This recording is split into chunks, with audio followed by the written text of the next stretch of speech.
பேரன்பு கொண்டு நாங்கள் நேசிக்கிற என் இனச் சொந்தங்கள், எங்களின் உயிரோடும் உணர்வோடும் கலந்து வாழ்கிற என் உயிர் சொந்தங்கள், இது ஒரு கட்சியின் மாநாடு என்று கருதாமல், ஒரு பெரும் கனவை சுமந்து நிற்கிற பிள்ளைகள் நடத்தும் மாநாடு. இது நம் இனத்தின் திருவிழா. நாம் எல்லோரும் கூட வேண்டும். ஏன்னால் இப்போ ஒரு கோயில் திருவிழாவிற்கு நாம் எப்படி கூடுவோமோ, அப்படி இது நம் இனத்தின் திருவிழா. இங்கே நம்ம எல்லோரும் கூடி காட்டணும். நான் என்றால் நான் இல்லை, என்னுடைய தாய், என்னுடைய தந்தை, என்னுடைய அப்பா, என்னுடைய பாட்டி, என்னுடைய தாத்தா, என்னுடைய தங்கை, என்னுடைய தங்கையின் கணவர், என் குடும்பமே, எனக்கு என்னுடைய மனைவினா என் மனைவியுடைய அம்மா, மனைவியுடைய அப்பா, என் தாத்தா, அவங்களுடைய தாத்தா பாட்டி, அவருடைய சொந்தங்கள் எல்லாம். அப்படின்னு நான் என்றால் என் பரம்பரையே வரணும். அப்படி வந்து கூடி காட்டணும். என் இனத்துக்கு ஒன்றானால் நாங்கள் அவ்வளவு கிளர்ந்து சினந்து எழுவோம் என்றது காட்டணும். அதுக்கான இது மாநாடு. இதையே உங்கள் அன்பு பிள்ளை உங்களுக்கு அன்போடு அழைக்கிற இதையே அழைப்பாய் எடுத்து எல்லோரும் வாருங்கள். நாம் தமிழர் கட்சி பிள்ளைகள் தான் இது கூடணும். அந்த கட்சியின் மாநாடுங்கிறத விடுங்க. நல்ல ஆட்சியை விரும்புகிற மக்களின் மாநாடு. அதை கவனத்தில் கொண்டு, ஏன்னா நீங்க நாம் தமிழர் என்றாலே அது ஒரு ஏதோ இனவெறியர்கள் போல நீங்க பாக்குறீங்க. மாட்டுக்கு ஆட்டுக்கு மாநாடு நடத்திய பிள்ளைகள், மரத்திற்கு பேசிய பிள்ளைகள், மலை கடலுக்கு பேசிய பிள்ளைகள், எங்களைப் போல எலும்பும் நரம்பும் ரத்தம் சதையும் இருக்கிற சக மனிதர்களை வெறுப்போம் என்று சொல்லுது, நேசிக்காமல் வெறுப்போம் என்று சொல்வது தமிழ் பேரினத்திற்குன்னு இருக்கிற அந்த பெருமை மிக்க ஒரு மாண்பு இருக்கு. அதை சிதைப்பதான் நாங்கள் கருதுறோம். நாங்கள் உலகந்தளவி நேசித்து நின்ற பிள்ளைகள், அதுவும் உலகில் இருக்கிற எல்லா உயிர்களையும் நேசித்த உயிர்மை நேயர்கள். அதனால நீங்க இந்த மாநாடு, இந்த நாட்டில் ஒரு நல்ல அரசியல் வரணும், நல்ல ஆட்சி மலரணும்னு நினைக்கிற ஒவ்வொருவருக்குமான மாநாடு. அதனால நீங்க அவசியம் வாங்க. நாம் எல்லோரும் கூடுவோம். திருச்சியில் கூடுவோம், திருப்பத்தை நாடுவோம். திரள்வோம் திரள்வோம் தீந்தமிழ் இனத்தீரே, திருச்சியில் திரள்வோம். சொல்வதை பார்த்தால் பிப்ரவரி 21ஆம் தேதி பாத்தீங்கன்னா தமிழ் தேசியம் விசஸ் திராவிடம் அப்படின்ற ஒரு போர் முழக்கத்தை சீமானவர்கள் அறிவிக்க போகிறாரா அப்படின்ற ஒரு எதிர்பார்ப்பு கூடுது இல்லைங்களா? இனிமே நாங்க அறிவிக்கல, அது அப்ப இருந்தே அறிவிச்சு நடக்குது. நாங்கள் அவர்கள் திராவிடர்கள்ங்கிறாங்க, நாங்க தமிழர்கள்ங்கிறோம். இது நான் சொல்லலை, எனக்கு முன்னாடி என் முன்னோர்கள் வைத்த அரசியல் தான். அது வெளிப்படையாகவே நாம் தமிழர்னு கட்சி வச்சு அரசியல் செய்தவர் தாத்தா சிப்பாய்த்தனார் அவர்கள். அது பின்னாடி அவர் கோட்பாடு கொள்கை நோக்கங்கள்லாம் சரியா இருந்தவன பின் வந்த பிள்ளைகள் நாங்கள் தொடர்றோம். நாங்கள் தொடர்றோம். அவர் தான் இந்த நிலத்துல தமிழர்களுக்கு என்று தனித்த ஒரு தாயகம் வேணும், விடுதலை பெற்ற தாயகம் வேணும்னு விரும்பிய அரசியல் தலைவர் அவர் தான். அந்த காலகட்டத்தில் இப்போ எங்கள் தாத்தா கலியபெருமலை வந்தாங்க, எங்கள் அண்ணன் தமிழரசன் வந்தாங்க. அவங்க வெவ்வேறு பாதைகளை தேர்வு செஞ்சாங்க.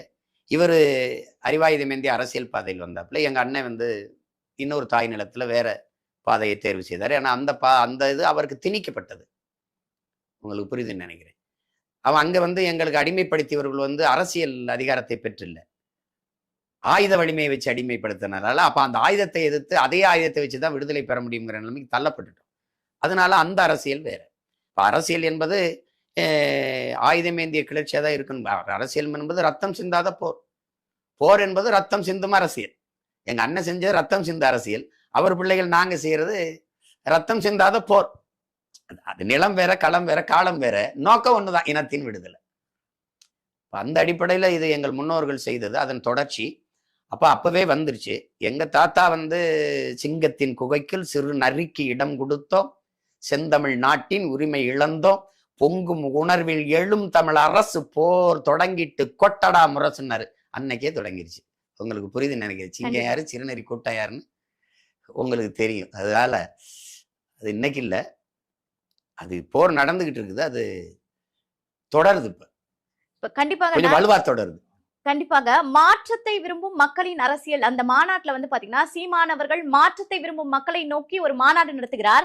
இன்னொரு பக்கம் திரை கவர்ச்சி என்ற ஒரு புதிய ஒரு தேர்தலை நோக்கி பயணிப்பதற்காக ஒரு தலைவர் என்றாயிருக்காரு இல்லைங்களா? இதன் மூலமாக இந்த மாற்றத்தை விரும்பும் மக்களின் மாநாட்டுல உங்களுக்கு இடையூறு வராதா அப்படின்ற கேள்விகளும் இருக்கு. மாற்றத்தை விரும்பும் அப்படிங்கிறதுல உங்களுக்கு இன்னும் நான் தெளிவுபடுத்தினேன். இப்போ ஒருவர் குடும்ப தலைவிக்கு 1000ன்னு சொல்லுது ஒரு கட்சி, இன்னொரு கட்சி 2000ன்னு சொல்லுது. நம்ம கட்சி என்ன கேட்குது, இதுல இழக்கிற பணத்தை எங்கிருந்து எடுப்பீங்கன்னு கேட்குது. எங்க அம்மா 1000 கொடுங்கன்னு கேட்கல, 1000 பத்தல, இன்னும் 2000 கொடுங்கன்னு கேட்கல. இப்ப எது கொடுக்குறீங்க? ஆனா என்னை படிப்பிக்கிற என் பிள்ளைகளை படிப்பிக்கிற ஆசிரியர் எனக்கு உரிய ஊதியம் கொடுன்னு கேட்கிறாரு. சம வேலை வாங்குற, சம சம்பளம் கொடு, பகுதி நேர ஆசிரியர் பணி நிரந்தரம் கொடு, பணி தேர்வு செய்து அது தேர்ச்சி பெற்றவன் எனக்கு பணி வாய்ப்பு கொடு, பணி நியமனம் தான் அப்படின்னு போராடிட்டு இருக்கான். இது முக்கியமா இது முக்கியமா? அரசு மருத்துவ உயிர்காக்கும் மருத்துவர்கள் எனக்கு உரிய ஊதியந்தா, பத்தல எனக்கு ஊதிய உயர்வு கொடுன்னு வீதியில் நின்று போராடுறான். செவிலிய பெண்கள், சேவை செய்கிற செவிலிய பெண்கள் இருக்காங்கல்ல, செவிலி தாய்கள், அவங்க வீதியில் நிற்கிறாங்க. நர்ஸ், அவங்கள நீங்க கவனிக்கல. விளைய வச்ச நெல்லை நீ கொள்முதல் செய்யாம வீதியில போட்டு முளைக்கி விட்டுட்டேன்னு விவசாயி வீதியில் நின்று வேர்வை சிந்தனமே கண்ணீர் சிந்திக்கிட்டு இருக்கான். அதை நீங்க கவனிக்கல. ஆனா இதுல இப்ப இந்த 1000 கொடுக்குறீங்க, இதுக்கு 9,000 கோடிக்கு மேல போகுது. இதுல பல ஆயிரம் கோடிக்கு மேல போகுது. மொத்தமா இந்த மாதிரி கொடுக்கறதுலயே ஆண்டுக்கு 12,000 கோடி போகுது. இப்ப இந்த பணத்தை எங்கிருந்து எடுப்பீங்க? இப்ப இந்த மாற்றுங்கிறது எது வருது? இது ரெண்டு, இது ஒண்ணு. இந்த ஒரு கட்சி இது இப்படி சொல்லும், ஒரு கட்சி இப்படி சொல்லும். ஒரு கட்சி பெண்களுக்கு இலவச பஸ்ங்கிறோம், ஒரு கட்சி ரெண்டு ஆணுக்கும் பெண்ணுக்கும் இலவசம்ங்க. இப்ப இந்த கட்சி ஒண்ணு கேக்குது, நாம் தமிழர்னு ஒரு கட்சி கேக்குது, இந்த ஓட்டுநருக்கு சம்பளம் எங்க இருந்து கொடுப்ப, இந்த நடத்துனருக்கு சம்பளம் எங்கிருந்து கொடுப்ப, இந்த பேருந்துக்கு எரிபொருளை எந்த காசுல நிரப்புவ, இந்த சீரமைக்கிற பணி எங்கே செய்வ, புதிய பேருந்துல யார் காசுல வாங்குவ, இலவசம் நீ இலவசம்னே இந்த நாடங்களும் பேருந்தை ஓட்டினா ஏற்கனவே 1,00,000 கோடி இந்த போக்குவரத்து துறை கடன் இருக்கு. இதுல மொத்தமாவே இதை மூழ்கடிச்சுன்னு இந்த இலவசமா ஓட்டிகிட்டே இருந்தீங்கன்னா இது எங்க கொண்டு நிறுத்துவாயின்னு ஒரு கேள்வியை கேட்குது. உங்களுக்கு புரியுதா? நாங்க என்ன சொல்றோம், பஸ்ஸை பேருந்தா நடத்து, நாங்க ஒரு நியாயமான கட்டணத்தை வை, ஒரு அளவான கட்டணத்தை வை, நாங்க கட்டுறோம். ஏன்னா இலவசம் என்றால் எதுவும் பொறுப்பற்று போகும். இப்ப தங்கச்சி நான் மின்சார இலவசம்னு உங்களுக்கு கொடுத்துறேன், நீங்க தேவையில்லைன்னா அந்த சரியா நீங்க வீட்டை விட்டு போகும்போது இந்த விளக்கு அணைப்பியலா, தேவையில்லைன்னா அந்த குளிரூட்டி அணைப்பியலா, தேவையில்லைன்னா உங்களுக்கு புரியுதுன்னு நினைக்கிறேன், மின்விசிறி அணைப்பியலா. மின்சாரம் இலவசம்னா தொலைக்காட்சி ஓடிக்கிட்டு இருக்கும், மின்விசிறி போய்கிட்டு இருக்கும், உங்களுக்கு குளிரூட்டி ஓடிக்கிட்டு இருக்கும். ஏன்னா அதை பத்தி ஏன்னா இலவசம். அப்ப எது ஒன்றுமே இலவசம் என்பது பொறுப்பற்று போயிடும்.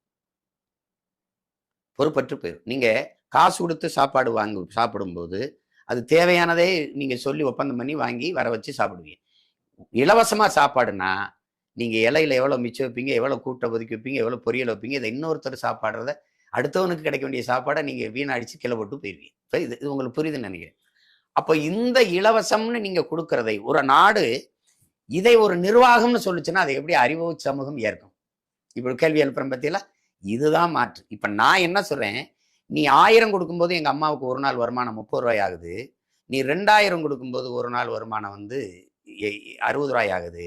நான் 300 ரூபா 400 ரூபா வீட்டுல இருந்தபடியே அங்கங்க அவங்க வாழ்விடங்களே என் தாய் தங்கையர் 1000 இல்லை, மாசம் 10,000 12,000 சம்பாரிச்சு கொள்வதற்கு நான் வேலை வாய்ப்பை ஏற்படுத்தி கொடுக்குறேன். அது நிரந்தர தீர்வுன்றேன். இந்த கையேந்திர இழிநிலையிலுமா தன்மானத்தோடு பெருமையோடு தலை நிமிர்ந்து வாழ்கிற வாழ்வுங்கிறோம். இப்ப இதுல மாறுதா? தரமான பேருந்து நியாயமான கட்டணம், உங்களுக்கு புரியுதா? அப்போ ஏற்கனவே 1,00,000 கோடி கடன் இருக்கு. இப்படி ஒவ்வொரு துறையும் கடனா போய் 10,00,000 கோடி கடன் இருக்கு. வட்டியே 1,00,000 கோடி கட்டுனா 1,00,000 கோடி வட்டியே கட்டுறோம். எப்படி இருக்கு பாருங்க. இந்த வட்டி கட்டுற காசுக்கே நம்ம மக்களை நல்லா வாழ வச்சிடலாம், அவ்வளவு பிரச்சனை இருக்குது இப்போ. அதனால இது அந்த எண்ணத்தில் அங்க இதெல்லாம் மாறணும்னு என் மக்கள் நினைப்பாங்க. அந்த எண்ணம் கொண்ட மாற்று சிந்தனை மாறணும்னு சிந்தனை கொண்ட மக்களுக்கான மாநாடு தான் இதை நடத்துறோம். இதுல நீங்க இப்ப நீங்க இப்ப ஒரு என் தம்பி விஜய் வர்றாரு அப்படின்னா இந்த அரசியல் ரெண்டையும் நீங்க இப்படி பார்க்கணும். எப்பவுமே ஒண்ணு, திரை கவர்ச்சி அரசியல் போக போக அப்படியே மங்கிரும். திரை கவர்ச்சி அரசியல் மங்கும், இன எழுச்சி அரசியல் எப்பவுமே பொங்கும். ஏன்னா ஒரு பிரச்சனைன்னா நீங்க என் மொழி அழிஞ்சிருச்சு, அந்த மொழி மீட்கப்படணும். ஏன்னா தமிழ் மீட்சியே தமிழர் எழுச்சி. தமிழ் வாழ்ந்தாதான் தமிழன். இப்ப தமிழ் வாழணும். இது தமிழ் வாழலைன்னா நான் சும்மா யாரோ உட்காந்து போற போக்கில் இப்ப நீங்க பாரசீக மொழியோடு சமஸ்கிருதம் கலந்து உருவான உருது, பாரசீக மொழியோடு சமஸ்கிருதம் கலந்து உருவான மொழி இந்தி, அப்படி கிடையாது. தமிழோடு சமஸ்கிருதம் கலந்து உருவான அந்த தென் மாநில மொழிகள் அப்படி கிடையாது. இது இறைவனால், எல்லா மொழிகளும் மனிதனால் பேசப்பட்டது. எங்கள் மொழி தமிழ் இறைவனால் பேசப்பட்டது. மணிநெற்றி உமிழ்ச்சங்கன் தளல் புரை சுடர் கடவுள் தந்த தமிழ்ங்கிறான். அவனுக்கு மந்திரம் என்ன? நிறைமொழி மாந்தர் மறைமொழி தானே மந்திரம் என்பங்கிறான். தமிழே மந்திரம்டா, வேற என்னடா மந்திரம் தேடுறாய்ங்கிறான். உங்களுக்கு எங்கள் இறை முருகன் பேசிய தமிழ், எங்கள் மாயோன் பேசிய தமிழ். ஏன்னா நீங்க எங்கள் சிவனுக்கு பாடிய அத்தனை நாயன்மார்களும் தமிழ்ல பாடியிருக்கா. ஆண்டாளுக்கு பாடிய பாசுரங்கள் எல்லாம் தமிழ் பாசுரங்கள். உங்களுக்கு ஆண்டாள் பாசுனது, பெருமாளுக்கு பாடிய பாசுரங்கள், ஆண்டாள் பாடிய பாசுரங்கள் எல்லாம் தமிழ். அப்படிங்கும்போது ஒரு இறைவன் பேசிய மொழி. இந்த மொழி வந்து ஆதி மொழி, ஒரு தொன்ம மொழி. நன்கு கட்டமைக்கப்பட்ட சீர் சந்தம் யாப்பு தொடை அசை சீர் என்று நன்கு கட்டமைக்கப்பட்ட ஒரு மொழி. அப்ப வந்து எம்மொழியின் துணையின்றி தனித்து இயங்கக்கூடிய உயர் தனி செம்மொழி. மற்ற மொழிகள் எல்லாம் புறமொழி துணை தேவைப்படும், எம்மொழி கிடையாது. இப்ப ஆங்கிலம் இருக்குன்னா 20 விழுக்காடு சொற்கள் அதுல நாங்க கொடுத்தது, அது 20 விழுக்காடு. அப்படி பல்வேறு மொழிகளின் தாயாக இருக்கிற மொழி தமிழ். உலகில் அவரவர் அவரோட தாய்மொழியில் பேசிக் கொண்டிருக்கிறார்கள். நாங்கள் அந்த மொழிகளின் தாய்மொழியில் பேசுறோம். அப்படிப்பட்ட பெருமை மிக்க நன்கு ஒரு செழிப்பா ஒரு என்ன செறிவார்ந்த ஒரு இலக்கிய வளமை கொண்ட ஒரு மொழி தமிழ். இரண்டாவது, எல்லா சமயங்களுக்கும் இலக்கியம் வச்சிருக்கிறது தமிழ் தான். உமர் புரவழி எழுதிய சீரா புராணம் வந்து இஸ்லாமிய பெருமக்களுக்கு, வீரமாமுனிவர் ஜோசப் பெஸ்கி எழுதின அந்த வீரமாமுனிவர்கள் தேம்பாவணி கிறித்தவர்களுக்கு, நம்முடைய மூதாதை கம்பவர் பெருமான் எழுதிய அந்த கம்ப ராமாயணம் அந்த மக்களுக்கு, இப்படி எல்லா சமயங்களுக்கும் வந்து காப்பியம். இப்போ பௌத்தம்னா மணிமேகலை பௌத்த காப்பியமே. சிலப்பதிகாரம் எழுதியவன் சமண துறவி எங்க மூதாதை இளங்கோவடிகள். இப்போ எல்லா சமயங்களுக்கும் காப்பியம் வச்சிருக்கிற ஒரு மொழி எதுனா தமிழ் தான். கண்டிப்பா. அப்படிப்பட்ட மொழி அழிந்து விடக்கூடாது என்று எண்ணுகிறவன் எங்க கூட நிற்பான். கண்டிப்பாக. இப்ப என் இனம் பெருமைப்பட்ட வாழ்ந்த இனம், அந்த இனம் வந்து சிறுமைப்படக்கூடாது. வரலாற்றில் எனக்கென்று ஒரு பெருமை இருக்கு, எனக்கென்று ஒரு மாண்பு இருக்கு.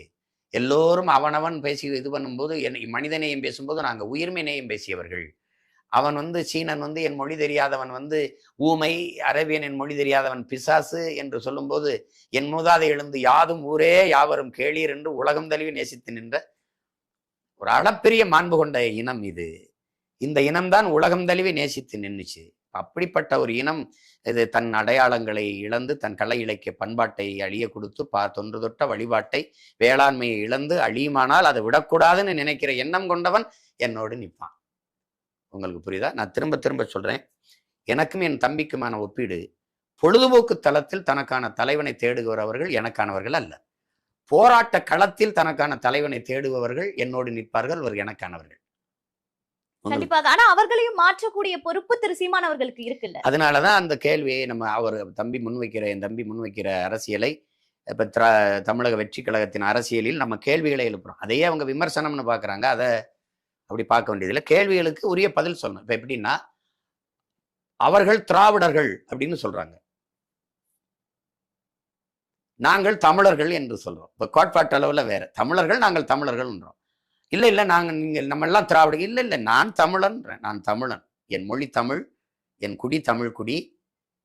புரியுது நினைக்கிறேன். என் சமயம் சைவம் வைணம் உள்ளிட்ட தமிழம். எங்களுடைய இறை முருகன், சிவன், மாயவன், கொற்றவை. எங்களுக்குன்னு ஒரு வழிபாடு இருக்கு. அதனால என் இனம் வந்து தமிழ் இனம். நான் தமிழன். அப்ப மொழி வழியே தான் தேசிய இனங்கள். ஒரு மொழியை பேசக்கூடிய மக்களின் கூட்டம் இனம் என்று வரையறுக்கப்படுது. அந்த இனம் நீண்ட நாட்கள் நிலைத்து வாழக்கூடிய, ஒரே இடத்தில் நிலைத்து வாழக்கூடிய நிலப்பரப்பை கொண்டிருக்குமே ஆனால் அது தேசிய இனம் என்று வரையறுக்கப்படுது. அதுலயும் தனக்கேயான கலை, இலக்கியம், பாட்டு, கூத்து இதெல்லாம் தனக்கே வரையறுத்து வச்சிருந்துச்சுன்னு வச்சுக்கோங்க.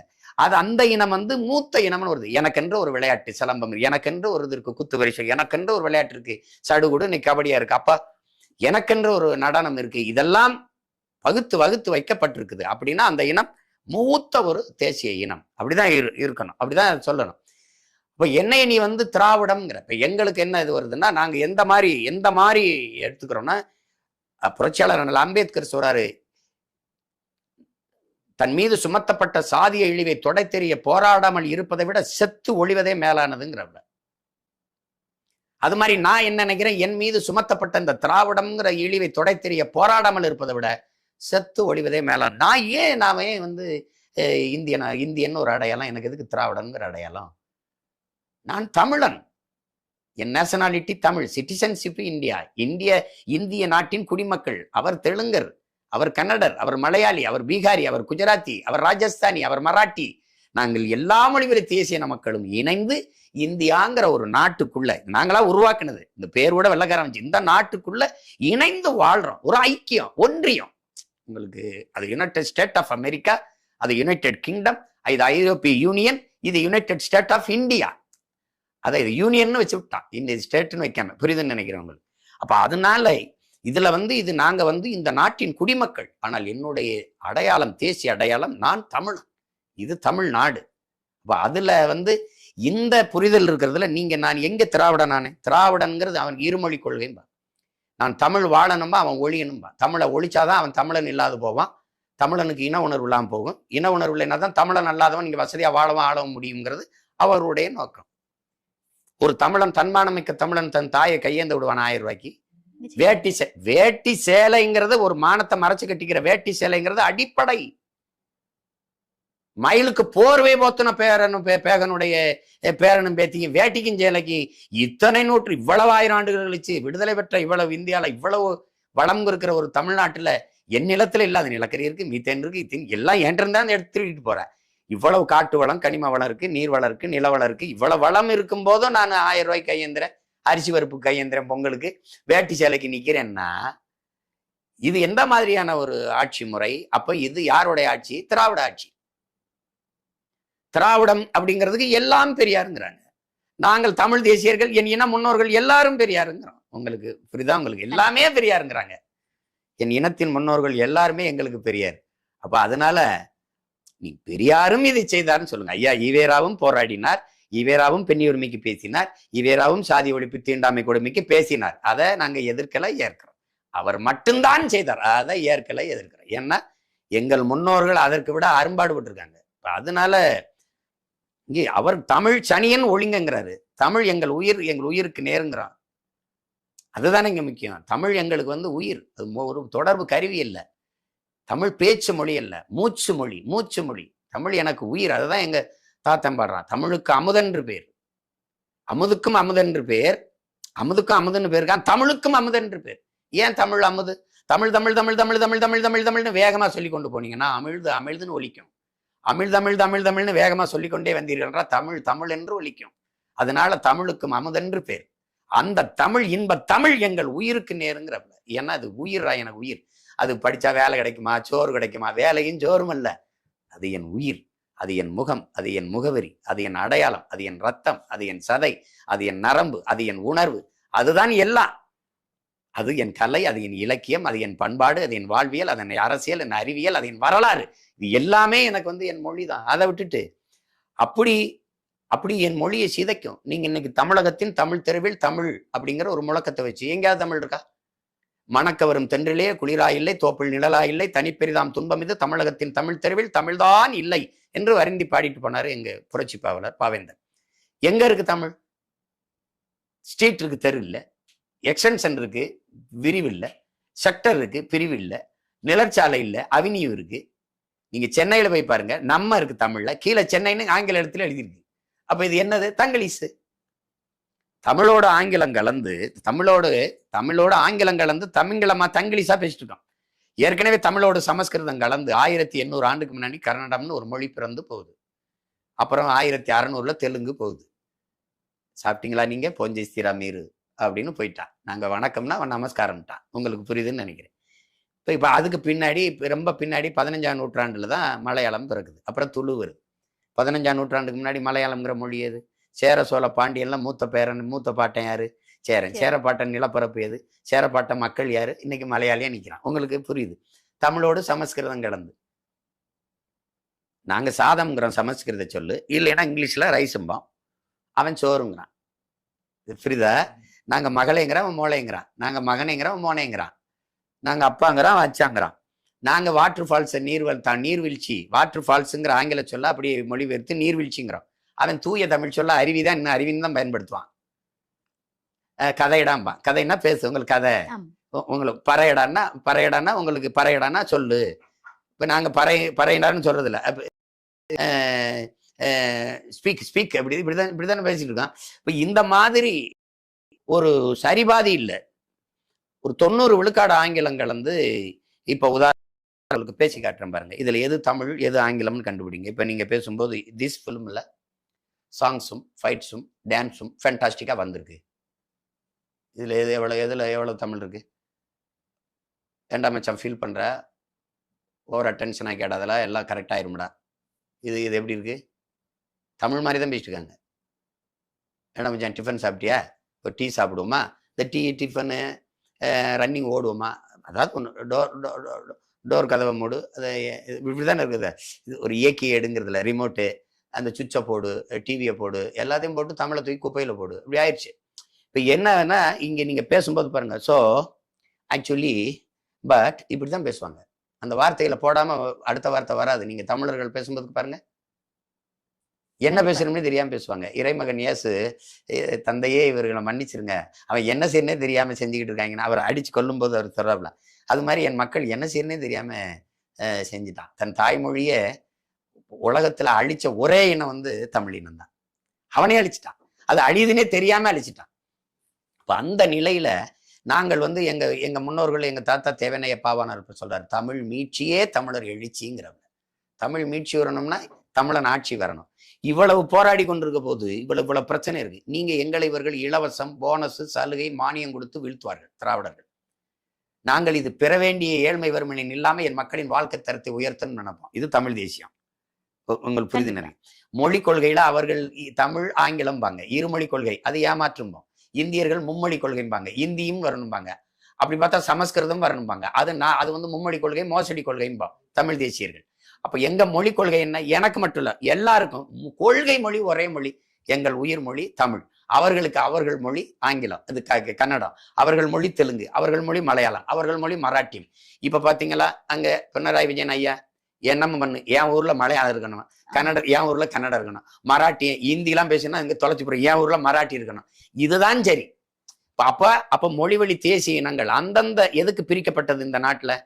மொழிவழியே மாநிலம் பிரிக்கப்படும் போது அவனுடைய மொழி, அவனுடைய கலை இலக்கியம், பண்பாடு, வழிபாடு, வரலாறு இதெல்லாம் பாதுகாத்து வைக்கப்படும். அதுக்காக தான் அவனுக்கே அதிகாரம். அதே இல்லைன்னா அப்புறம் எப்படி? ஆனால் இதையெல்லாம் திட்டமிட்டு சிதைப்பது எது? இந்த திராவிடம். உங்களுக்கு புரியுது? அப்ப நாங்க உண்மையிலே உயிரை கொடுத்து இந்தியை எதிர்ப்போம், அது எதிர்க்கிற மாதிரி நடிக்கும். இப்ப இந்த இடத்துலதான் நாங்கள் திராவிட அரசியலோட மாறுபடுறோம். அது ஊழல் லஞ்சத்தில் ஊறி திளைக்கும். நாங்க உண்மை நேர்மையான நிர்வாகத்தை நிறுவ துடிப்போம். புரியுதா? அதுக்கு ஈழம்ங்கிறது ஒரு சொல், அது தொலைதூர தீவு. எங்களுக்கு எங்க இனத்தின் தாயக விடுதலை. உங்களுக்கு புரியுதா? இந்த திராவிடர் இந்தியர் இருவரும் வந்து எங்கள் தலைவராக இருக்க மாட்டாங்க.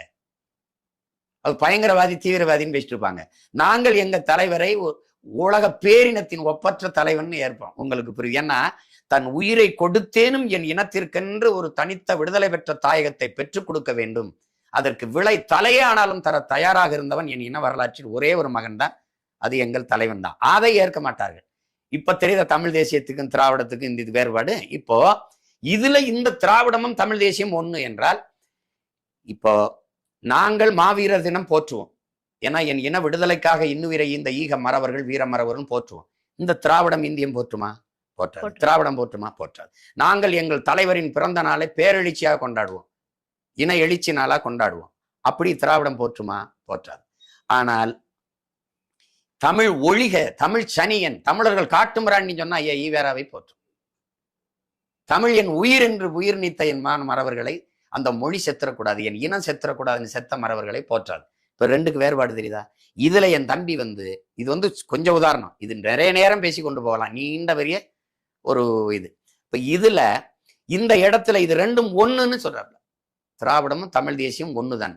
இப்ப அதை நான் வந்து ஒரு கொஞ்ச நேரம் ஒரு 15-20 நிமிஷத்துல இது ரெண்டும் எவ்வளவு வேறுபடுதுன்னு சொல்றேன். அப்படி என் தம்பியோ அல்லது அவருடைய அரசியல் இருக்கிற ஆட்களோ அல்லது அடுத்த கட்ட தலைவர்களோ திராவிடமும் தமிழ் தேசியம் ஒண்ணுதான் என்பதற்கு சான்றுகளோட நிறுவிட்டா அந்த தத்துவ நிலைப்பாட்டை நம்ம ஏற்கலாம். அப்ப முரண்படுது பத்தியா? அப்ப இதனால இது எப்படி திராவிடம் தமிழ் தேசியம் ஒண்ணுன்னு கேட்கும்போது நீங்க கோவப்படக்கூடாது, விமர்சனமா பார்க்க கூடாது. எங்களை விமர்சிக்கிறார், எங்க விளக்கம் தான் சொல்லணும். புரியுதா? இன்னொன்னு, மாற்றத்தை விரும்பும் அரசியலை மக்கள் தேர்வு செய்கிறார்கள், திரு சீமானவர்களை அரியணையில் அமர வைக்கிறார்கள் என்றால், ஏற்கனவே உங்களுக்கு 9 லட்சம் கோடி என்ற ஒரு சுமையை திராவிட கட்சிகள் உங்கள் தலை மீது இறக்கி வைத்து விட்டு போகுது இல்லைங்களா? இந்த மாற்றத்தை நீங்கள் அமல்படுத்துவதற்கு இது ஒரு தடையாக இருக்குமே, இதை எப்படி சரி கட்ட போகிறார் சீமான் என்ற கேள்வியும் இருக்கு. இல்ல 10 லட்சம் கோடி தொற்றுச்சு, ஆட்சி முற்று பெறும்போது 10 லட்சம் கோடியை தொடும். இப்ப எங்களுக்கு வந்து 10 லட்சம் கோடி கடனை பற்றி கவலைப்படாத கட்சிகள் திராவிட கட்சிகள்.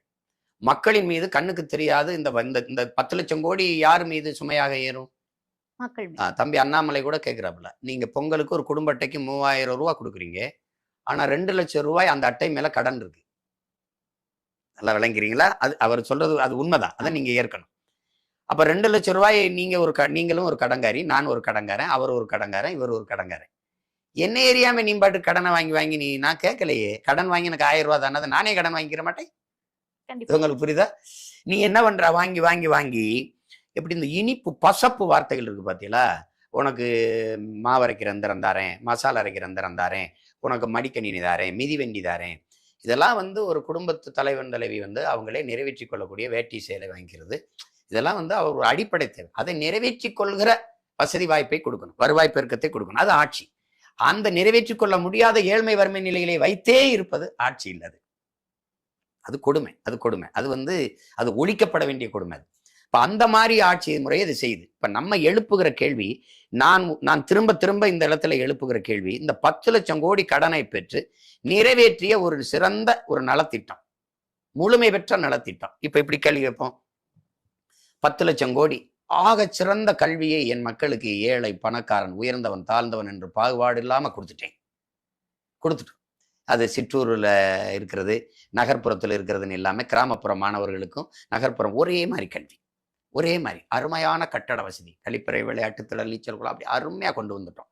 அப்படி உலகத்தரத்துக்கு எப்படி தென்கொரியா போல, ஜப்பான் போல, ஹாங்காங் போல, சிங்கப்பூர் போல, ஹாங்காங் போல, பின்லாந்து போல, இதான் உலகத்திலேயும் முதல் 5 இடத்துக்கு அது மாதிரி கொண்டு வந்துட்டேன். அப்படின்னா சரி பரவாயில்லப்பா, கடனை பெற்று படிக்க வச்சுட்டான், பிச்சை புயனும் கற்கன் என்றாங்கிற அவை, சரி அப்போ கொடுத்துட்டாங்கன்னு இருக்கு. இல்லை, நாட்டின் முதல் குடிமகனுக்கு கிடைக்கிற மருத்துவம் கடைகோடி மகனுக்கும் கிடைக்க செய்யறதுதான் சரியான ஜனநாயகம், மக்களாட்சி. அப்படி ஏதாவது இருக்கா? இல்லை. இந்த நாட்டில் அதிகாரத்தில் இருக்கிறவர்கள் செல்வந்தர்கள் உடல்நிலை சரியில்லைன்னா அப்பலோ, எம்ஜி ராமச்சந்திரா, காவிரி, இதெல்லாம் இவங்க படுத்ததுனால புகழ் பெற்றுச்சு, இந்த மருத்துவமனைக்கு போயிடுறாங்க. ஆனால் அப்ப அரசு மருத்துவமனைன்னு இருக்குது, அப்ப அது பல ஆயிரம் கோடி அதுக்குன்னு ஒதுக்குது. அதுலயே இவர்கள் படுத்து மருத்துவம் செய்து கொள்வதில்லை, ஏன்னா தரம் இல்லை. அப்ப தரமில்லாத மருத்துவம் யாருக்கு போகுது? மக்களுக்கு. அப்ப அது எங்க மக்களுக்கான ஆட்சி இருக்கு? மக்களின் நலன் சார்ந்த ஆட்சி இருக்கு. அப்ப நீங்க நல்லா கவனிச்சுக்கணும். அப்ப தரமான மருத்துவத்தை ஏழைக்கொன்று பணக்காரனுக்கு ஒன்று இல்லாது சரியாக சமமாக இந்த அரசு கொடுத்துருச்சுன்னா இந்த கடன்ல ஒரு நியாயம் இருக்கு. நல்ல சாலை, பயணிக்க சரியான சாலை, நல்ல போக்குவரத்து, இப்படி போய்கிட்டு இருக்கும்போது சர்க்கரை கலந்து ஓடின 10 ரூபாயில செய்தி, அந்த மாதிரி இல்லாம, புரியுதா உங்களுக்கு? ஒரு இது பண்ணோம், சீட் பெல்ட் போட்டு வண்டி ஓட்டணும், பேருந்து ஓட்டணும்னு. சீட் இல்லை அவருக்கு, ஒரு முக்காலியை போட்டு உட்காந்துக்கிட்டு ஒரு ஓட்டுநர் ஓட்டிட்டு போறாப்புல. அப்போ ஒரு தம்பி கீழே போடுறான், முதல்ல அவருக்கு சீட்டை கொடு, அப்புறம் சொல்லு பெல்ட்டை போட சொல்லி அப்படின்னு போட்டிருக்கான். நீங்க பார்த்துருக்கீங்க, பல பேருந்துகள்ல முன்பக்க கண்ணாடி இருக்காது, பின்பக்க கதவு இருக்காது, இப்படி இருக்காது. பள்ளிக்கூடத்துக்கு போயிட்டு இருக்கும்போது அதுல இருந்த ஓட்டையில ஒரு மாணவி கீழே விழுந்து சக்கரை ஏற்றி இறந்ததெல்லாம் இருக்கு. இந்த செய்தி நீங்க மறந்துருப்பிய, அது ரொம்ப கொடுமையான செய்திகள்லாம் இருக்கு. மேல பேருந்து ஓடிக்கிட்டு இருக்கு, மழை பெய்யுது. மழை பெய்யும் போது பேருந்துக்குள்ள நிக்கிற நம்ம அம்மா அக்கா எல்லாம் கொடையை பிடிச்சிக்கிட்டு நின்னது இருக்கு. அந்த காட்சியெல்லாம் நான் தொகுத்து வேணா போடுவேன் பாருங்க, இப்ப போடுவேன், வச்சிருக்கேன் அதை. அப்ப அந்த மாதிரி இருக்கும்போது ஒரு நல்ல போக்குவரத்து, பேருந்து இல்ல, சாலை இல்ல, இதையெல்லாம் நிறைவேற்றி கொடுத்துருச்சு இந்த 10 லட்சம் கோடியில, அது இல்லை. சரி, அடுத்ததா எந்த இயக்கமும் மின்சாரம் இல்லாம இல்லை. அப்ப அந்த மின் உற்பத்திக்கு முழுக்க ஈடுபாடு எடுத்து அதுல தடையற்ற மின்சாரத்தை தன் நாட்டு குடிகளுக்கு கொடுத்துருச்சு. ஒரு நிமிடம் கூட மின்சாரம் துண்டிக்கப்படாம மின்சாரத்தை கொடுத்துருச்சு அப்படின்னா நீங்க பரவாயில்ல. அமெரிக்கால ஆல்வா எடிசன் பிறந்த நாள் அன்னைக்கு ஒரு 2 நிமிடம் மின்சாரத்தை துண்டிச்சிடறாங்க. அப்படியே அமெரிக்காவே இருள மூழ்கிருது. இப்போ திடீர்னு 2 நிமிடங்கத்து மின்சாரம் வந்துடுது, மொத்த நாடும் வெளிச்சத்துல மூழ்குது. அப்படியே வெளிச்சத்துக்கு வந்துடுது. வெளிச்சத்துல பழிச்சிடும் போது அங்க ஒரு தொலைக்காட்சியெல்லாம் சுழல் எடுத்து ஓடுது. இப்படி இருளில் மூழ்கி கிடந்த உலகிற்கு மின்சாரத்தை கண்டுபிடித்து தந்த தாமஸ் ஆல்வா எடிசனின் பிறந்த நாள், அவர் நன்றியோடு நினைவு கூறுவோம் அப்படின்னு ஒரு சுழல் எடுத்து போகுது. அப்ப நான் என்ன சொன்னேன், நீங்க எல்லாம் நன்றி கெட்டவர்கள், 2 நிமிடம் தான் தாமஸ் ஆல்வா எடிசனுக்கு நீங்க நன்றி செலுத்துறீங்க, நாங்க 24 மணி நேரத்துல 20 மணி நேரம் நாங்க நன்றி செலுத்துறோம். புரியுதா எங்களுக்கு? 2 மணி நேரம் தான் நீங்க நம்புறீங்க, நம்புங்க, நம்மளாம் நம்புங்க. அம்மையார் ஜெயலலிதா ஆட்சியில எங்க ஊருக்கெல்லாம் மின்சாரம் 2 மணி நேரம் தான், சிற்றூர்களுக்கு. இதுல இலவச மின்சாரம்னு நீங்க வேளாண்மைக்கு கொடுத்தீங்க, நல்லா கவனிச்சுக்கிறீங்க. எங்க அப்பா மோட்டர் கோட்டையில படுத்திருக்கிறாருன்னு வச்சுக்கிறீங்க. இப்ப மின்சாரம் வந்துருச்சு, 2 மணி நேரம் தான். போட்டு கடன்னு ஓடி போய் அது வயல்ல போய் கொஞ்சம் தூரம் ஓடினோன்னா நின்றும், 2 மணி நேரம் நின்றும். அப்புறம் அடுத்த நாள் தான் 2 மணி நேரம் வரும்.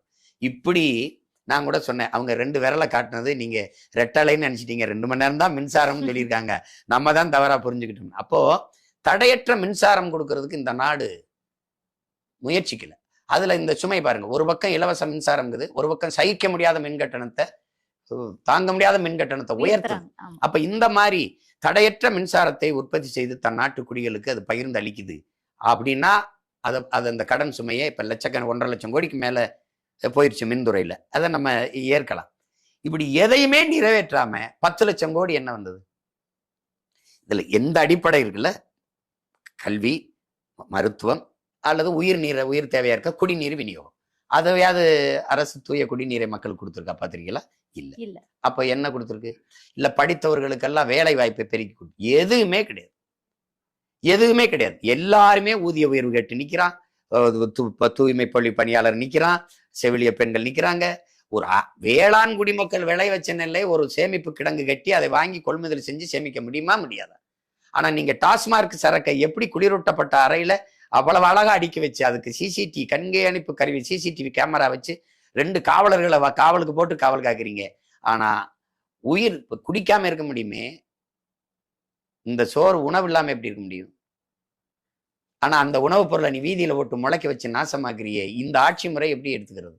அப்ப இந்த இடத்துல இந்த 10 லட்சம் கோடியை நீங்க என்ன செய்தீர்கள் என்று வெள்ளை அறிக்கை இந்த ஆட்சியாளர்கள் எதுல முதலீடு செய்தீர்கள், எதுல செலவு செய்தீர்கள் என்று சொல்ல முடியுமானா சொல்ல முடியாது.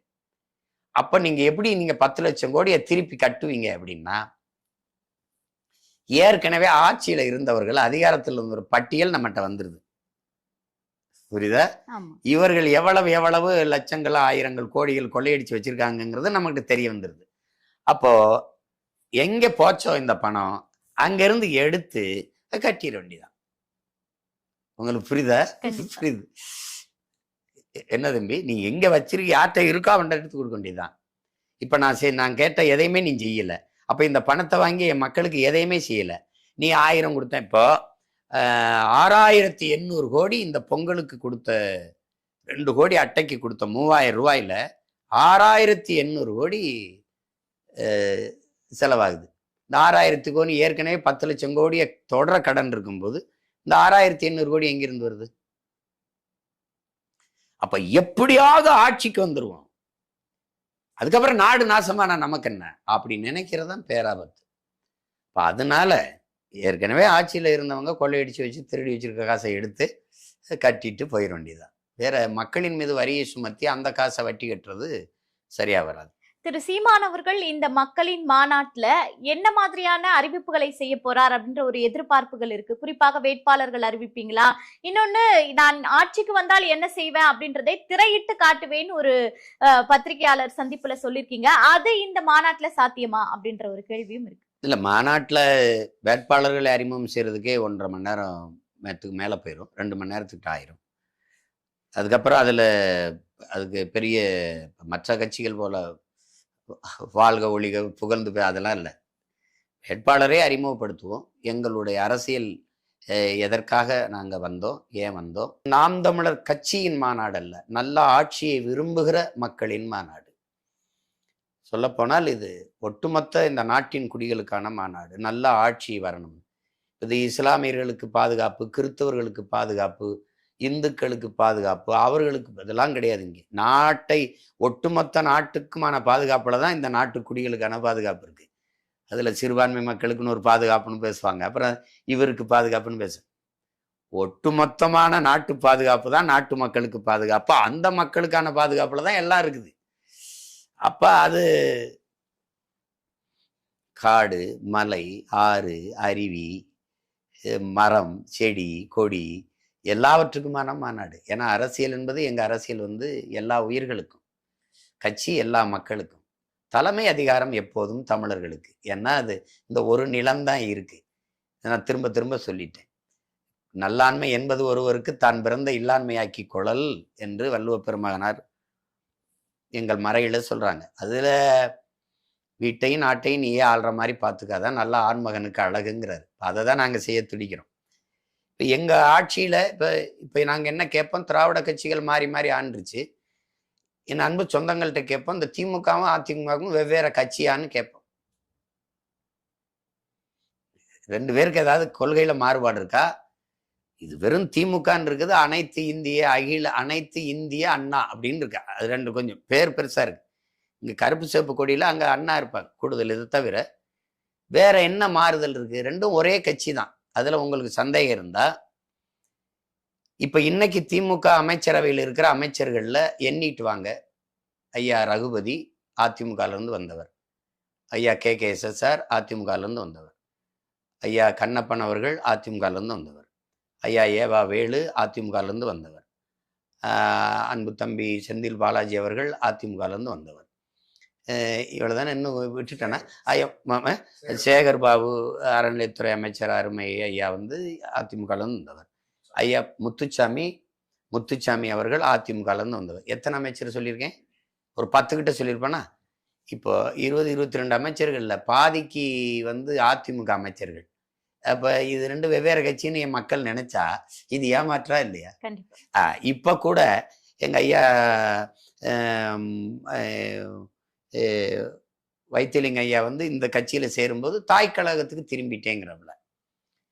தாய் கழகம் அது சேய் கழகம்னா தாயை போல பிள்ளை நூலை போல சேலைங்கிறான்.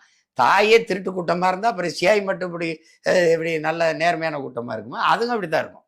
அது 2 வெவ்வேறு கட்சி இல்லை. ஆனால் என் மக்கள் நம்புறாங்க இது இது இது இது இதுக்கு ஏதோ மாற்றுன்னு, இதுக்கு ஏதோ மாற்றுன்னு. அப்ப நாங்க என்ன கேட்போம்? இவங்க கட்சியில டாஸ்மார்க் இருக்கு, இவங்க ஆட்சியில. அவங்க ஆட்சியில மூடப்படுமா? மூடப்படாது. இவங்க ஊழல் லஞ்சம் இருக்கு, இங்க அது ஊழல் லஞ்சம் இல்லாம இருக்குமா? இருக்கும். இவங்க எந்த ஒரு வேலைக்கும் கமிஷன் கேட்பாங்க, இவங்க கேட்பாங்களா கேட்க மாட்டாங்களா? கேட்பாங்க. ஒரு பணி நியமனமோ பணியிட மாற்றமோ பணி உயர்வோ எல்லாம் பணம். அது இவங்கள கொலை கொள்ளை இருக்கு, இங்க இருக்காதா? இருக்கும். இங்க பாலியல் வன்கொடுமை இருக்கு, அது இருக்குமானா இங்கேயும் இருக்கும், இங்கேயும் இருக்கும். அங்க மலையை வெட்டி குவாரின்னு ஏத்துவாங்க, மலையை எம்சாண்டுன்னு ஒண்ணு கொண்டு வந்ததே அம்மையார் ஜெயலலிதா தான். அது இருக்குமானா இருக்கும். ஆத்து மணலை அள்ளுவாங்களா? ஏற்கனவே மாறி மாறி அள்ளி தின்னு முடிச்சிட்டாங்க. ஆனா அள்ளுவாங்கன்னா 2 பேரும் அள்ளுவாங்க. அப்ப எந்த இடத்துல மாறுவாங்க? இவங்க இலவசத்தை அறிவிப்பாங்க, அவங்க இலவசத்தை நிறுத்திட்டு இலவசம் பெறக்கூடிய நிலைமையில் இல்லாம மக்களின் வாழ்க்கை தரத்தை உயர்த்துவாங்க. அப்படி ஏதாவது இருக்கா? இருக்குமா? இருக்காது. 2 இருக்காது. இவங்க வந்தா வீடு கட்டி தருவாங்க, 20 வந்தா வீடு கட்டி தருவாங்க. 5 வருஷத்துல நினைச்சிருந்தா கட்டி முடிச்சிருக்க முடியாதா? ஒவ்வொரு 5 வருஷமும் தான் நாங்க வந்தா வீடு கட்டி தருவோம், நாங்க வந்தா வீடு கட்டி தருவோம், நாங்க வந்தா வீடு கட்டி தருவோம். எப்பதான் கட்டி முடிப்பீங்க? அப்ப இந்த வெற்று பசப்பு இனிப்பு வார்த்தைகள்ல ஏமாத்துறதுல 2 பேரும் ஒண்ணுதான். 2 கட்சி ஆட்சி முறையும் ஒண்ணுதான். ஆள் மாறும். இப்ப நீங்க ஐயா ஸ்டாலினை இறக்கிட்டா ஐயா எடப்பாடியை கொண்டாந்தீங்கன்னா இவர் இறங்கி இவர் வருவார். ஆட்சி முறை மாறுமா? ஆட்சி முறையை மாத்தணும். அதுக்கு வழி இந்த மண்ணையும் மக்களையும் பேரன்பு கொண்டு காதலிக்கிற இந்த பிள்ளைகள் அதிகாரத்துக்கு போகணும். அதுதான் நாங்க கேட்கிறோம். அதனாலதான் குடும்பமாய் கூடுவோம், கொடிய அரசியலை மூடுவோம். இது கொள்கை மறவர்களின் கூட்டம், கொள்ளையர்கள் எடுக்க வேண்டும் கூட்டம் ஓட்டம். இது மாற்றத்தை விரும்பும் மக்களின் மாநாடு. மாற்றம் என்பது சொல்லல்ல செயல். மாறுவோம் மாற்றுவோம் அப்படின்னு நாங்க சொல்றது காரணம் தான். கண்டிப்பாக உலக தமிழர்கள் இந்த மாநாட்டுக்கு என்ன மாதிரியான முன்னெடுப்புகளை எடுக்கணும்னா வரணும். இப்ப எங்களுக்கு இப்ப என்னால எனக்கு கடவுச்சீட்டு முடக்கப்பட்டதுனால இப்ப நீதிமன்றம் கொடுன்னு சொல்லி இந்த அரசு கொடுக்கல. இப்ப அதுக்கு சண்டை போட எனக்கு நேரம் இல்லை, போர் தொடங்கிருச்சு. இப்ப நான் அந்த நாடுகளில் பயணம் பண்ணி என் மக்களை சந்திச்சு பண்ண முடியாது. இப்ப தமிழ் பேரின மக்கள் ஒரு இடத்துல பெரும் எண்ணிக்கையில் கூடக்கூடிய வாய்ப்பு உலகத்துல தமிழ்நாட்டில் தான் இருக்கு. இன்னொரு தாய்நிலை இருந்துச்சு, அது இப்ப எங்ககிட்ட அந்த அரசியல் அதிகாரமோ வலிமையோ இல்லை. இந்த இடத்துல மொத்தமா நாங்க கூட முடியாது. அங்க இருக்கிற அந்த நாட்டில் இருக்கிற அரசியல் நெருக்கடி, இங்கேயும் நெருக்கடி இருக்கு. ஆனால் அதையும் மீறி நாங்க கூட முடியும், கூட வாய்ப்பு இருக்கு. அப்படி கூடணும்னா உலகம் முழுக்க இருக்கிற வாய்ப்பு இருக்கிற தமிழ் சொந்தங்கள், என் இன உறவுகள், என் உடன் பிறந்தார்கள், அந்த பேரன்பு மிக்க எனது பெற்றோர்கள் பயணித்து வரணும். அதான் முன்னாடியே அறிவிச்சான், February 21. நிறைய பேர் வருவாங்க, நிறைய பேருக்கு உடனடியா உள்நுழைவு அனுமதி கிடைக்க கஷ்டம். அதனால அங்கிருந்து நீங்க வாழ்த்துங்க, வர முடிஞ்சவங்க வாங்க, பங்கேற்றுங்க மாநாட்டில். அப்ப நம்ம கூடி காட்டுவோம். நாங்க வீழ்ந்துட்டோம்னு நினைக்கிறீங்கல்ல? இல்ல, நாங்கள் விழ எழுவோம். 1 விழ 100 இல்ல, 1000 எழுவோம், லட்சக்கணக்கா எழுவோம், கோடி கோடியா கூடுவோம். ஆனால் எங்கள் இலக்கு ஒன்றுதான், எங்கள் இனத்தின் விடுதலை. வெட்டி வீழ்த்தப்பட்ட ஒரு மரத்தின் வேரில் இருந்து மொத்தமாக துளித்து தலைக்கும் மரம் போல நாங்க விழுந்த இடத்திலேயே எழுந்து நிற்போம். அதனாலதான் அங்க இறக்கப்பட்ட கொடியை இங்க ஏத்தணும். உலகம் பூரா பறக்கும் இப்ப புலிக்கொடி. அது மாதிரி அப்ப அந்த லட்சிய உறுதியோடு நாங்க பயணிக்கிறோம். அதுல என் இன உறவுகள் இணைந்து வலு சேர்க்கணுங்கிறதுக்காக தான் உலகத் தமிழ் மக்கள் எல்லாரையும் பேரன்பு கொண்டு நாங்க இந்த மாநாட்டுக்கு அழைக்கிறோம். அதே மாதிரி இங்கேயும் வந்து கட்சி கடந்து எந்த கட்சியிலையும் நீங்க இருக்கலாம். இப்ப கர்நாடகாலாம் ஒரு பொது சிக்கல், ஒரு பிரச்சனை அப்படின்னா, இப்ப உதாரணமா அணுக்கழிவை வந்து கோலார் தங்கவயல்ல புதைக்கலான்னு ஒரு கருத்து தான் வைக்கப்பட்டது. புதைக்கல. அந்த மாநிலத்தில் இருக்கிற மதச்சார்பற்ற ஜனதா தளம், பாரதிய ஜனதா, காங்கிரஸ் இந்த மாதிரி கட்சிகள் எல்லாம் தங்கள் கொடியை விட்டுட்டு கர்நாடக மாநில கொடி, அவர்கள் தேசிய கொடி, அவர்கள் மாநில தேசிய கொடி எடுத்துக்கிட்டு மொத்தமா மக்களை திரட்டி வீதியில வந்து போராடி அந்த அந்த எண்ணத்தை அப்படி கைவிட்டுருச்சு அரசு. ஏன்னா ஒருங்கிணைந்து அப்போ ஒரு நாட்டுக்கு வீட்டு இனத்திற்கு பிரச்சனைன்னா ஒன்னா நிற்கிறான். அது மாதிரி இங்க ஒன்னா நிக்கணும். நீங்க எந்த கட்சியிலையும் இருங்க. ஆனால் இந்த மாநாட்டில் ஒன்று கூடி தமிழர்கள் நாங்கள் எங்கள் இனத்திற்கு ஒன்றென்றால் ஒன்றிணைந்து நிற்போம்னு காட்டுங்க. ஒரு தாய் வகுத்துல பிறந்த நாம ஒரே வீட்டில் இருப்போம். அப்புறம் பெரியவங்கள் ஆனதுக்கு அப்புறம் வசதிக்காக திருமணம் முடிச்சு வெவ்வேறு வீடுகளை தனித்தனியா போய் குடியேறுவோம். அது தவிர்க்க முடியாத ஒன்று. ஆனால் நம்ம அண்ணன் பொண்ணுக்கு திருமணம், நம்ம தாத்தா பாட்டிக்கு தாத்தாவின் மரணம், இல்லை அப்படின்னா நம்ம வீட்டில் ஒரு ஒரு தங்கச்சிக்கு திருமணம் என்றால் எல்லாரும் ஒன்னா கூடுவோம். அது மாதிரி இங்கே துக்கமோ அங்க மகிழ்ச்சியோ எல்லா இடத்துலையும் கூடுறோம். அப்படி இந்த இனத்துக்கு ஒன்றுனா இப்ப இனம் வீழ்த்தப்பட்டுருச்சு. ஏன்னா எதுவுமே இல்லை. அதை பேசணும், அதுக்கு தான் மாநாட்டில் பேசுவேன் நான். இப்போ அந்த நிலையில இருக்கும்போது நம்மளுடைய ஓர்மைதான் இங்கே ஓங்கி வளர்ந்த மூங்கில் மரம் ஒன்னை ஒன்று பிடிச்சிருக்கு, ஒற்றுமையா குறுத்து விட்டு கிளகிளையா வெடிச்சிருக்கு, ஒட்டாம ஒதுங்கி நின்னா உயர முடியுமா, எதிலும் ஒற்றுமை குலைஞ்சதுன்னா வளர முடியுமான்னு நம்ம தாத்தா பட்டுக்கோட்டை பாடினது நமக்கு தான். அந்த ஒற்றுமையா நின்னாதான் நம்ம வளர முடியும், உயர முடியும். அப்ப அதுக்கு கூடணும். அதுக்காக தான் இந்த மாநாடு. இதுவரை வந்து தமிழர்கள் இந்த நிலத்துல சாதிக்காக கூடியிருக்கிறாங்க, சார்ந்த மதத்துக்காக கூடியிருக்கிறாங்க. கட்சிகள் இப்ப திராவிட இந்த கட்சி அந்த கட்சி இருக்கு. இப்ப இந்தியர்னு கூடியிருப்பான், திராவிடர்னு கூடியிருப்பான், வணங்குகிற சாமிக்கு கூட கூடியிருப்பான். ஆனா முதலா தான் பிறந்த பெருமை மிக்க தமிழன் என்கிற இனத்திற்காக கூடுவது வந்து வரலாற்றில் இதுவரை நடந்ததில்லை. இப்பதான் நடக்க போகுது.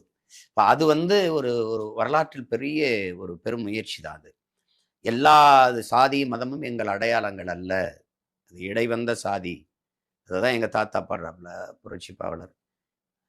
இடைவந்த சாதி கடவுள் வெறி சமய வெறி கண்ணன் நிகர் தமிழுக்கு நோய் நோய் நோயே இடைவந்த சாதி எனும் இடர் ஒளிந்தால் ஆள்வது நம் தாய் தாயேங்கிற அந்த தாய் தமிழ் தாய் தான்.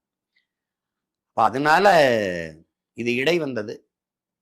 நாங்க எங்க பிள்ளைகளுக்கு என்ன கற்பிக்கிறோம்னா, எப்போது வந்தது இந்த சாதி மதங்கள் நமக்குள்ள அப்படின்னு ஒரு கேள்வி இருக்கு. அது உங்களுக்கு தெரியுது, இடை வந்தது தான். நாங்க இந்த மதங்கள் அப்படின்னாலும் பௌத்தம் அது ஒரு 2000 ஆண்டு வச்சுக்கிறோம், 2500 வச்சுக்கிறோம், கிறித்தவம் 2000 வச்சுக்கிறோம், இஸ்லாம் ஒரு 1800 1500 வச்சுக்கிறோம். இதெல்லாம் வர்றதுக்கு முன்னாடி, இந்த சமயங்கள் வர்றதுக்கு முன்னாடி இந்த சாதி குடிவாரி இந்த அடையாளங்கள் இருக்குல்ல.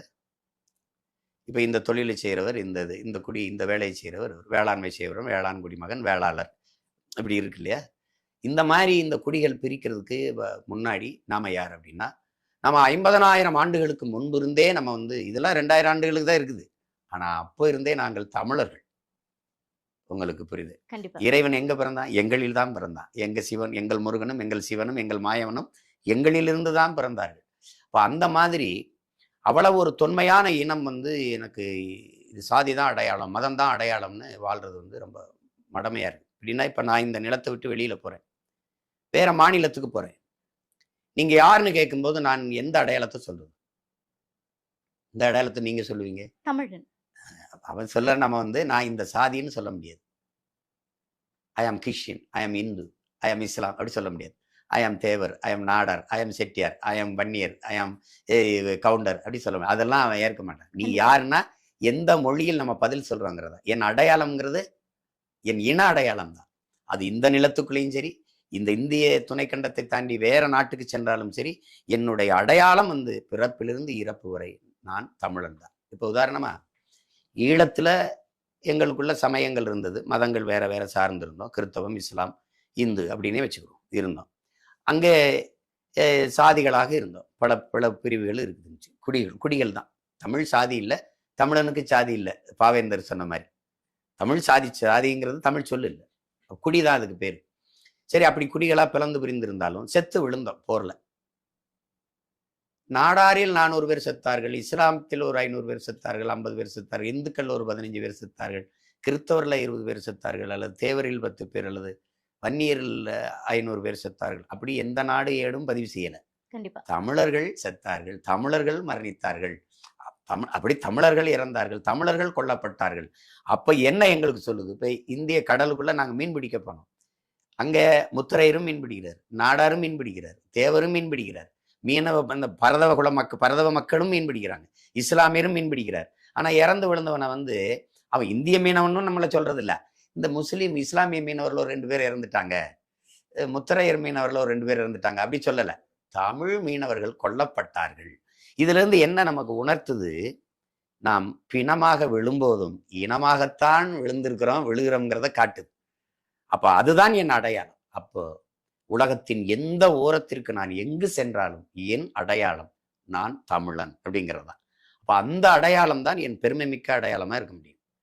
இந்த அடையாளத்துக்குள் தமிழ் தேசிய இன மக்கள், தமிழ் இன மக்கள் ஒன்று திரளும் போதுதான் வலிமை வரும். தமிழ் மக்களின் ஒற்றுமையில தான் வலிமை பிறக்கும். அந்த வலிமை தான் அரசியல் வலிமையாக மாறும். அந்த அரசியல் வலிமை தான் தமிழ் இன மக்களுக்கென்று ஒரு அதிகார வலிமையாக மாறும். இல்லைன்னா என் நிலத்தை நான் ஆளாம வேற ஒருவர் ஆண்டு அந்த அதிகாரத்தின் கீழே நான் வாழ்வது என்பது அடிமை. அதுக்கப்புறம் அது பேசி பயனில்லை. விளங்குதா? அதனாலதான் இது நம் இனத்தின் திருவிழா, எல்லோரும் கூடுவோம், தமிழ் பேரின பெருவிழா, வென்று வாகை சூடுவோம்னு அழைக்கிறோம். அதுதான் இது. அதுக்காக தான் இந்த அழைப்பை நான் அன்போடு விடுக்கிறேன்.